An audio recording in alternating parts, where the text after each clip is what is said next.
plus simple. Alors, on arrive au bout un petit peu de la présentation. Hop, pour pas trop décaler, je voudrais aller sur la suite, c'est-à-dire comment rester informé sur le Star Elec. Et donc, Philippe Huneau, donc, représentant du CERS, tu peux peut-être nous parler un petit peu de ce qu'on prévoit le 23 juin 2026. Oui, donc tout à fait. Philippe et Yvan Guest, qui doivent être dans la salle. On a prévu une grande journée, donc t'as dit quoi?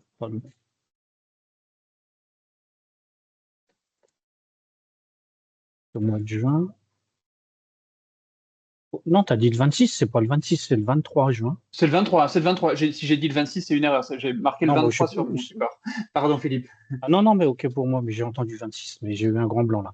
Donc on organise dans les locaux de la FNTP à Paris, le mardi 23 juin, donc toute la journée, une grande journée d'information envers les personnes qui travaillent sur les outils cartographiques au sens large.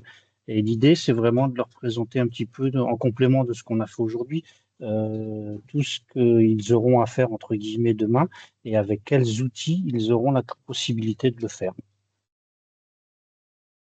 Yvan, si tu es là et que tu veux compléter.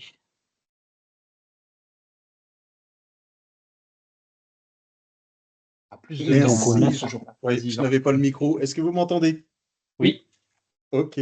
Oui, donc Yvan Guest pour la Fémitras. Donc en complément de ce qu'a dit Philippe, donc l'objectif de cette journée, ce sera vraiment d'organiser une journée de présentation des évolutions de nos métiers. Donc c'est organisé entre les différentes fédérations, à savoir la Fémitras, le CERS, le SNER, la FNCCR sera présente, et également Enedis. L'objectif, donc comment se déroulera cette journée en 2 sessions, une matinée qui sera consacrée à une séance plénière, donc sur laquelle on évoquera tout ce qui est géostandard avec des retours d'expérience notamment, tout ce qui peut être photogrammétrie dans les géostandards, donc aussi bien EcoStar que StarAPD. Et puis il y aura une partie consacrée aux outils, puisqu'effectivement il y a des solutions éditeurs. Mais aujourd'hui, on voudrait faire émerger une solution open source. Donc on en discutera également à l'occasion de cette journée. Dans l'après-midi, donc on sera également sur des retours d'expérience, mais le matin ce sera en amphithéâtre, l'après-midi ce sera des sessions de 45 à 50 minutes où vous pourrez rencontrer des sociétés qui ont déjà mis en œuvre donc les solutions, que ce soit la photogrammétrie ou les géostandards, et notamment on essaiera de présenter des solutions éditeurs, mais aussi des alternatives open source. L'objectif, c'est vraiment de pouvoir échanger entre sociétés qui sont amenées à utiliser le Star Elec dans l'avenir.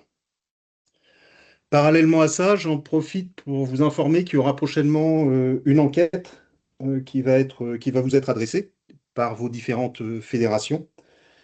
L'objectif de cette enquête, c'est de s'informer sur tout ce qui est outils, usages à l'heure actuelle, et sur l'intérêt, comme je le disais au démarrage, d'avoir des développements plus poussés de solutions open source, de façon à ne pas être pieds et mains liés avec certaines solutions éditeurs qui peuvent derrière entraîner une dépendance. Donc voilà un petit peu l'objectif de cette journée du 23 juin. Là, on voit qu'on était plus de 500 connectés à ce webinaire. Sur cette journée du 23, donc vous allez recevoir par les fédérations que j'ai nommées précédemment des bulletins d'inscription prochainement. Donc, il ne faudra pas hésiter à s'inscrire assez rapidement parce que le nombre de places est malheureusement limité. J'ai parlé de la session plénière. Il y aura également, à la fin de la plénière du matin, une table ronde avec Enedis, la FNCCR et les différentes fédérations pour évoquer différents sujets. Donc notamment, on a abordé un petit peu le surcoût de 15% dont parlait Guillaume précédemment. On voudrait discuter un petit peu de cette évolution hein, qui est bien, je pense, pour nos métiers. Mais par contre, c'est un peu une révolution culturelle à faire et dans les pratiques Donc, on en discutera à l'occasion de cette table ronde. Donc, j'espère que vous serez nombreux à vous inscrire à la réception des messages et des appels de vos fédérations. Voilà. Merci, Guillaume. Et merci beaucoup, Yvan. Et aussi, bien sûr, Philippe.